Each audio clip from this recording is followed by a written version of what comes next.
wanna be down with the king. It's the Sports Kings. Sports Kings. Big Mike. He might fall off the wagon in the next 10 minutes. And Rob Calloway. It's about bringing talent. It's not about all the flash and glitz and glam. Not your average sports talk show. The Sports Kings. This is NFL legend, Work Done. This your boy D. Howard, a.k.a. Superman. I'm Jerome Bettis, the bus. It's Cam Newton. Holla at your boy, already. This is Hank Aaron, and I'm down with the King. Tell a friend, Kings is back. And it's Tuesday. For those of you who are counting, I'm Big Mike. Rob Calloway's here with me. We are collectively known as the Sports Kings, being heard via Spreaker.com and the Spreaker app for any and all of your mobile devices. You guys make sure you give us a follow. Then search download the app. Then give us a search, Sports Kings Live. Then follow us, and then you guys can join in on the conversation every Monday through Friday, 7 to 9 p.m. via our interactive chat room. All you have to do is click the little thought bubble, and you'll be right in the game. Please make sure you spread the word. Tell a friend, tell a friend, tell a friend. You guys can also catch us on Twitter, Instagram, Facebook, and Tumblr at Sports Kings Live. And our email address, if you might happen to need that, it is sportskingslive@gmail.com. All right, one day away from Hump Day, one day away from Women Crush Wednesday. Speaking of, you guys make sure, once again, to follow us on Instagram at Sports Kings Live, because we're doing the same thing we did 2 weeks ago. I skipped last week. I got kind of lazy about it. But this week is back on and popping. You guys go ahead and follow us. And we have 4 Women Crush Wednesday nominees up on the Instagram feed. You guys can vote 1 through 4. Just comment on the picture 1, 2, 3, or 4, and we'll tally up the votes. And by tomorrow at midday, we will select the young lady who will be chosen as this week's Women Crush Wednesday. The chosen one. She will be the chosen one. Something like that. Yeah. Yes. All right. Today's show. God, we're going to be freaking, good God, they're going to be squeezing the hell out of a turnip, trying to get blood. Let's see here. We're going to talk about, we're going to update you guys on the Jason Pierre Paul situation that kind of got worse, but didn't get it. It wasn't as worse as it could have been, but still possibly could get worse as it started out to be today. We'll talk about Russell Wilson again. Last night I played you guys a bit of audio of him talking about how he wasn't going to bang his super fine girlfriend, Sierra, until they got married. And there's some more Tebow-like weirdness that's going on with him as well. So, yeah, he's deep into Tebow territory now. Did he snip foreskin in South Africa? Maybe. Hey, that's still to come. Yeah, yet to come. That news. Not sure if we really got any further. Well, we got a little bit of NBA news. David Lee has been traded for, what's the kid's name, Rob? The 30-year-old. Oh, he's the oldest guy. Right. The oldest guy on the Gerald Wallace. Yeah, Gerald Wallace. There you go. All right. We're going to talk a little bit about Donald Trump and one of our favorites, Bill Cosby. Yes, indeed. The first thing I said to Rob yesterday when we ended the show, I started scrolling through my Instagram, and I was like, well, damn, this Bill Cosby stuff is everywhere. And then today, they're jumping off the damn boat like the rats on the damn Titanic. What did I tell you, MFers? And please heed some, I say a lot of ignorant stuff, so I know it's hard to kind of decipher between the stuff that you ought to take and hold on to and the stuff that idiot's just being an idiot stuff. But certain things, like when I talk about you shouldn't give a damn who it is. You should never, unless you were there during the events that this person is being accused of, never, ever go that hard to say somebody would never do something. Look here, we're human beings. Everyone is capable of everything. Let's not get that twisted one single second. So now, yeah, they're jumping off the boat. And, we'll name names here coming up shortly. So keep it locked. Back to my radio days. Keep it locked. But first, we have to start. at a story that seemed to be kind of minuscule at its onset. You know, it was a small little seed at first, and boy, that thing kept getting watered and watered and watered. Now here we are. Florida State quarterback. By the way, we're going to do on this day as well as we do every day our daily look back in the annals of sports history. Which by the way, dude, do you know today is Satchel Paige's birthday? Oh, happy birthday, Satchel. Dude, that dude didn't make it to the major leagues until he was 42 years old. He still played 40 years of baseball. Shame on you, Major League Baseball. Shame. Hold up. Shame. Stop that. He made it to. No, wait. You Hold shut on. up. I think you're misunderstanding me. I'm not saying that he started at 40 and then played to 82. That's not what I'm saying. I'm saying in total between the Negro leagues. He thought I was talking about an 82-year-old dude pitching to people.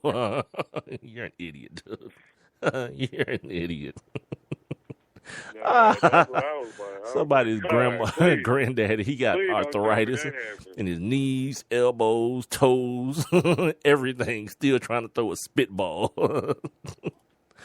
So anyway, Deandre Johnson. We talked about him yesterday, and it's been all over the television today, which, by the way, good God Almighty. I wonder how in the hell the male ESPN analysts find a way to hide their huge, oversized vaginas under those damn desks. Holy smoke. Every last one of them.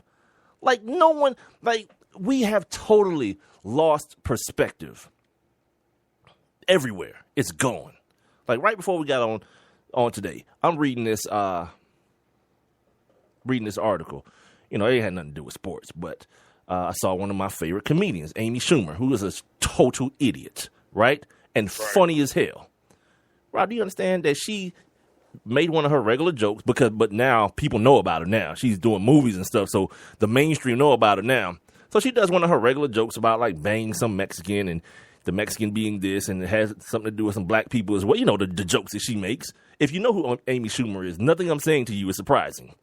But all of a sudden now, she's found herself in a position where she has to apologize for doing her job. The thing that got her famous. You feel me? That's crazy. God, help me. This is ridiculous. Right. Yeah. Because all of a sudden now, you know, she's a racist. Whatever, man. Funny trumps everything. If everyone lived by that creed, it'd be a much better society. Funny trumps everything, dude. And to me, like, I'm always saying this, and I'm going to keep repeating it. Because someone says something that pertains to race, a.k.a. racial, first of all, it doesn't make the statement racist. It doesn't make the person racist.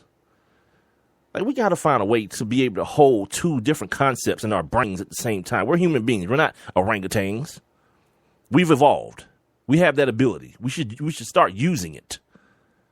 Two totally separate concepts, one brain, and be able to decipher between what one thing is and the other thing is. But now, all of a sudden, this woman is become what people used to tell me is a slave to her industry now. Now that she's made some money, the people who are paying her the money are controlling the things that come out of her mouth and are controlling her product.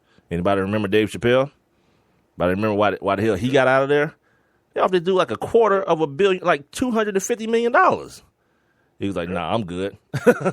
I'm out. 'Cause I want to say what the hell I want to say. And it's just that important to him. For as much, and if you're in the black community, you saw Dave Chappelle when Dave Chappelle wasn't nobody. You know what I mean? When he was getting beat up on stage at the Nutty Professor. You know what I mean? Doing like little cameos with real comedians to the point where he was like one of the biggest comedians in the world. And then the money came. And with the money, they said, okay, we want to pay you this and we want to control you too. And he was like, nope, you can keep both of them. I'm going home. Goodbye. He actually went to Africa. Yeah, he went home. Exactly. So back to this kid, Deandre Johnson, and that whole little soliloquy was about just perspective. All right, if you saw the video, if you didn't see the video, I'll describe it to you. From what I saw, and I didn't see the whole 5-minute version because I didn't feel the need to watch, watch the whole movie when the ending is all I cared about. So they gave me a clip, a couple seconds of the clip where he walks up to the bar. I guess something happens. There's no audio. So either he bumped her or she felt as though he was trying to take her place, which was the first story. And then she turns around, apparently says something to him. And you can see him trying to restrain her. Well, what I'm interpreting as restraining her by holding her arms. And then he and some other people claim he got kicked in the balls. As he got kicked in the balls, he got swung on.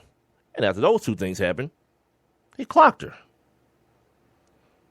So now it's become this whole thing where he's supposed to be, this holds a special place in my heart because the last place I was actually employed by someone else at, I got fired for a similar situation, for showing just regular human reaction to something. If we have time, I can go into the details, but that's not important. We're talking about time. No, you got time. we're talking about Deandre Johnson right now. And so everything that I'm hearing today, and I forced myself not to turn it off every time somebody said it, because I want to see how many people were going to do this thing, where they were like, well, because he's an athlete, he needs to walk. Some people even went as far as to say he need to run away. Come on. That's easy to say today at 1 o'clock in the afternoon. You're not in that position. You're not. And oh, by the way, how can I forget this? Yeah. Our good old friend, the N-word, made an appearance in this story. He wasn't far behind. Of course. Yes, he did. Niggas. Oh, No. Niggas. Sorry, dude. Not that N-word. The real one. Yeah, that one came into the story today. And apparently he and his lawyer are claiming that the young lady turned around and called him an effing N-word. So now we're back to the Harrison situation, the Harrison twin situation. How do you handle that? Because now we're in this big time ordeal about Confederate flags and systematic racism and all this kind of thing. Well, what do you do? But she's a woman. So now what? It's like now the people who want to be on the side of we got to stand up for racism and fight racism, but you can't hit a woman. What happens if the woman's a racist? And I don't know. I don't know it to be true. I don't know if it's because now the kid has been suspended from school. If now all of a sudden the racist element needs to be brought up, because that's what the race card is for. You keep that thing. That's your trump card. You don't play it early. Lock and loaded. Right. Yeah. You don't play it at the wrong time. You wait. It's like Marcus Smart. What did he do? He's like, hey, well, wait a minute. I pushed a guy in the crowd, but you know what? He called me the N-word. But here's the thing, right? Again, this kid's 19 years old. Why is he that mad about that word? Why? What about that? What has happened in his 19? This dude was born in the 90s with the internet. He came into the world with the internet, cuz. You feel me? Why are you that mad? To make you hit somebody. Now, I'm not gonna go to the point where I say that's the reason. But if she kicked this dude in the balls and punched him, come on now. I'm gonna be the one. I'm not gonna be. That's grounds for something. Yeah, I'm not gonna be J.A. or Deandre and these ESPN dudes who know they need their check, and I'm not mad at them because from what I understand, those ESPN checks look nice, real nice. But I don't get one, so I say what the hell I want to. There's a reason to hit everybody. Now, am I condoning somebody beating up their woman? No, of course not. But I'm also the person that says this: keep your damn hands to yourself. That's the rule around my house, and everything is fine. Everybody keep your hands to yourself. But she took it upon, and then that whole ideal about, the strength difference, and he's a world-class athlete and all this. You know who else knew that? She did. She was looking dead at him. She knew he was bigger than her, but she still decided to step out of that womanly role and step into a man's role. So then at that point, kicked him in the balls. Which, well, that's not the man part. Because as men, like, what's the rule, Rob? You can't kick me in my junk, and you cannot open hand slap me. You want to fight? Punch me. Let's go. Let's do it like men. Do not open hand slap me, because then I have to shoot you. Yeah. But if you want to get knocked out, just call me the B word, and I go on to put you to sleep. That's one? That's one for you? Did somebody call you? Yeah, really? Yeah, you ain't even got to slap me. Yeah. Word. Yeah. Yeah. So, well, we know what Rob's trigger is. Yeah. Yeah, you can call me what you want to. I don't care. Yeah. Words are words.